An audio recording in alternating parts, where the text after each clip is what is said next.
Hello and welcome to the HJ Football channel. On this channel, I will be providing you with both filler and general football content. For our first video today, I will be telling you why Villa should be playing 5-3-2.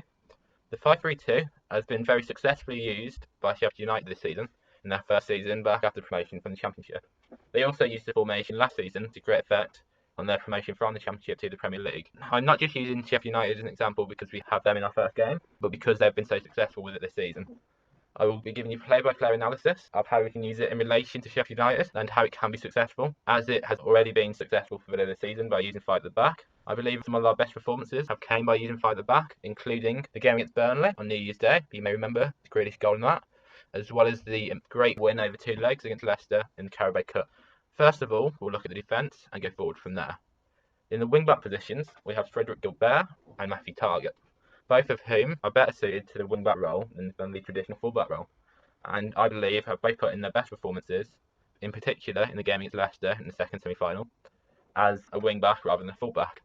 In relation to Sheffield United, they have former Villa player Ender Stevens and George Baldock in the wing-back positions. They have been very good for Sheffield United this season, providing width and energy down the flanks. I believe that Matthew Targett and Frederick Gilbert can do the same for Villa, with Matt Targett in particular having a good relationship with Grealish on the pitch and providing great delivery. Now we'll be moving on to centre backs, and I believe that a partnership of Bjorn Engels in the centre, Ezri Konsa on the right, and Tyra Mings on the left will be the best positional use for the three and the best three that we have. Mings can link with Grealish down the left, and he's comfortable on his left side, and also possesses an array of pace, which can help in defensive situations, especially as Engels lacks pace in relation to his other assets. On the right, we will have Ezri Konsa, who has put in some decent performances for Villa this season, and who I believe has been possibly one of the most consistent centre backs for Villa this season. Possessing good tackling ability and someone who's comfortable on the ball, Ezri Konsa can help play out from the back on the right hand side and link up with the other centre backs to good effect. In the middle, we will have Bjorn Engels, who has put in some good performances this season, in particular at the start of the season, in a centre back pairing of himself and Tyrone Mings. He possesses good aerial ability, as well as a good ability to intercept the ball, who has a great read of the game. Now, moving on to midfield.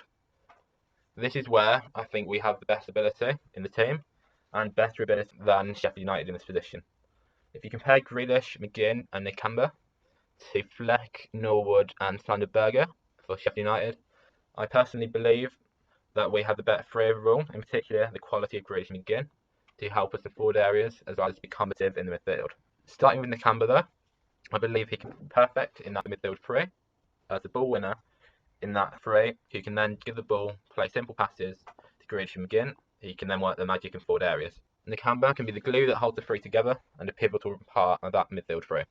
Moving on to McGinn, I describe him as like a wind-up toy. If you let me explain, he's someone that runs around the pitch like he can play twice the amount as the other players. Unlike someone from Toy Story. I would describe him as a Waitrose wind-up toy.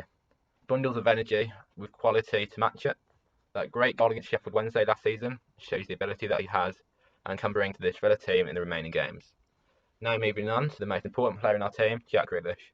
I believe he would start for any team in the Premier League, including champions Liverpool, or soon to be champions Liverpool, and current reigning champions Man City. The Man City manager Pep Guardiola has often said what a great player Jack Grealish is, and that even Man City, with their financial power, will not be able to afford the English playmaker. He is dynamite on the ball, can effortlessly dribble past defenders, and can play a killer pass and often a shot in key areas. He's massive for Villa and can often turn games in our favour, as well as being able to control games in tight situations. Now, moving on to maybe the most important area of this team, which is the front two. On the front two, I would have Mbwana Samatta and Keenan Davis. I feel like a big man, little man, although Samatta isn't that small in relation to other strikers, but is compared to Keenan Davis, can work well up top, with Samatta running in behind and Keenan Davis holding up the ball, which he's very good at. I think they're a better option than Sheffield United's pair, McGoldrick and Lisa Mousset, who they signed for 10 million from Bournemouth in the summer, although he has done better than expected this season. With Davis scoring the West Brom game, that gives him confidence to perform in the coming weeks. And I believe with Samatta having more time to settle in now, they can both fire the goals to possibly keep us in the Premier League. I believe that overall this team, with this formation, has produced our best performances this season and gives us, with a consistent lineup, maybe changing one or two from that team, gives us the best chance of staying in the Premier League. Alright, that is all for the first episode on this channel, and hope you have a great day.